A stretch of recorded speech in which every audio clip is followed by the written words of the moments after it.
नमस्कार, जय श्री राम से स्वागत बहुत अभिनंदन से।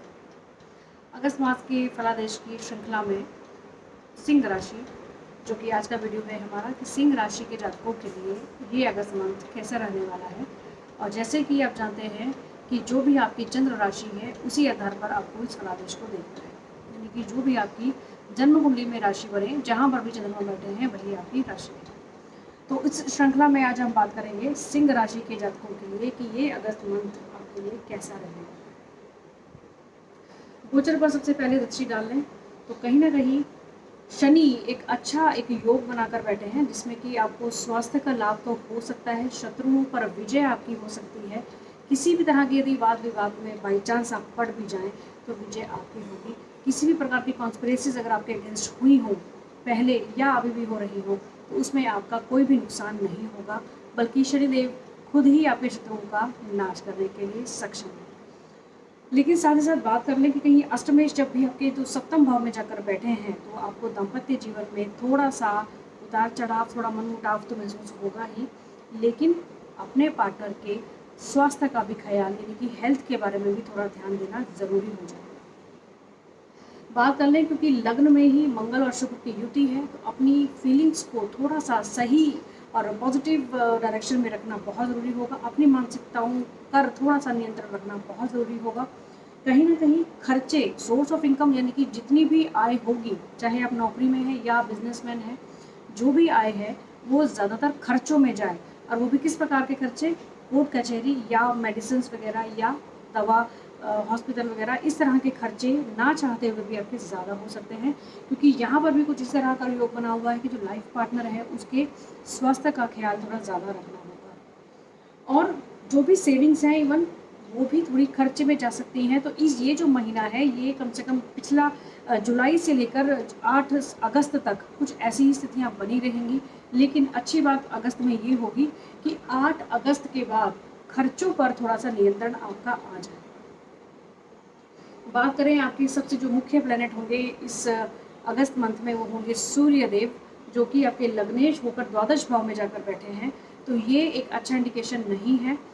किसी भी किए गए काम का कोई क्रेडिट आपको अच्छा सा ना मिले, इस प्रकार के योग कुछ आपकी गोचर में बने हुए हैं। स्वास्थ्य का भी थोड़ा सा ख्याल आपको रखना ही होगा, खर्चों पर नियंत्रण रखना होगा। लेकिन ये स्थितियाँ कब सही हो सकती हैं, कब आपके किए गए कार्यों का श्रेय, क्रेडिट आपको मिल सकता है, वो होगा 16 अगस्त के बाद।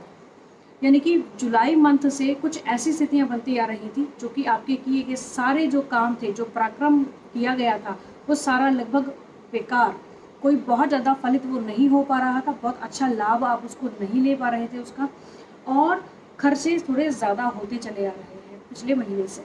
लेकिन 8 अगस्त के बाद खर्चों पर नियंत्रण हो जाना और 16 अगस्त के बाद आपका अपने खुद के व्यक्तित्व पर, यानी कि किए गए कार्यों पर भी पूरा नियंत्रण होगा। जिस प्रकार का फल आपने चाहा, जो एक्सपेक्टेशंस रही हैं अभी तक, वो भी आपको फलीभूत होती नजर आएंगी।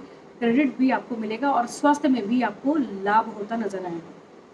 अब बात कर लें यहाँ पर, तो जो भी लोग नौकरी पेशा हैं उनके लिए थोड़ा सा उतार चढ़ाव या कहीं ना कहीं थोड़ी सी मानसिक परेशानियाँ। लेकिन वो लोग जो पॉलिटिक्स में अपना हाथ आजमाना चाहते हैं या थोड़ी भी रुचि रखते हैं पॉलिटिक्स में, तो ये गोचर उनके लिए, पॉलिटिक्स के लिए बहुत अच्छा बना हुआ है। लेकिन पॉलिटिक्स में भी अगर कोई ऐसा मुकाम आपके सामने आए जहाँ पर आपको कुछ डिसीजन लेना हो या कुछ नया स्टेप आगे लेना हो, तो वो आपको करना होगा 16 अगस्त के बाद। 16 अगस्त से पहले कोई भी पॉजिटिव काम को आपको नहीं करना है।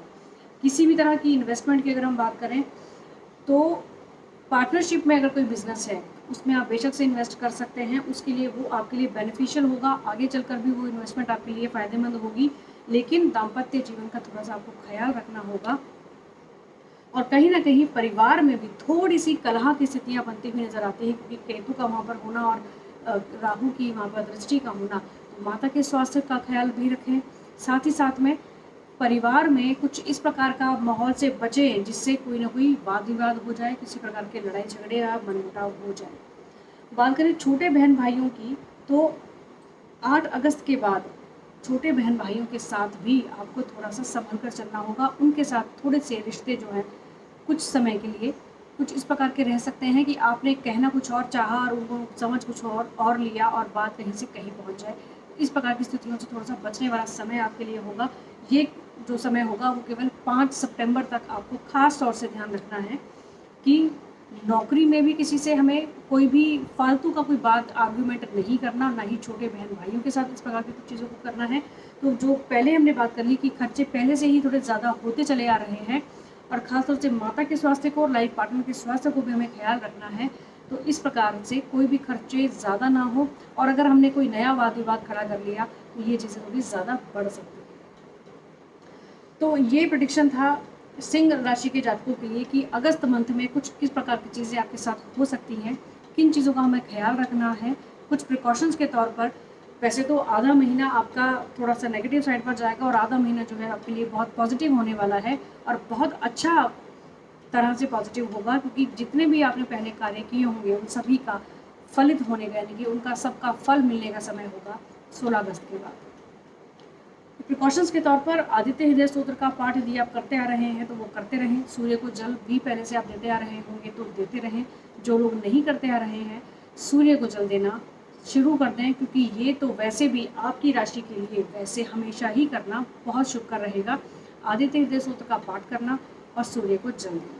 अपने पिता के साथ जितना हो सके अपने संबंधों को मधुर बनाने की कोशिश करें। जितनी उनकी ब्लेसिंग्स आपके साथ रहेंगी उतना ही आप दिनों दिन उन्नति करते चले जाएंगे।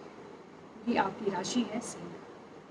अगले वीडियो में ज़रूर मुलाकात होगी आपसे, जो होगी कन्या राशि। आज के लिए आज्ञा दीजिए। नमस्कार।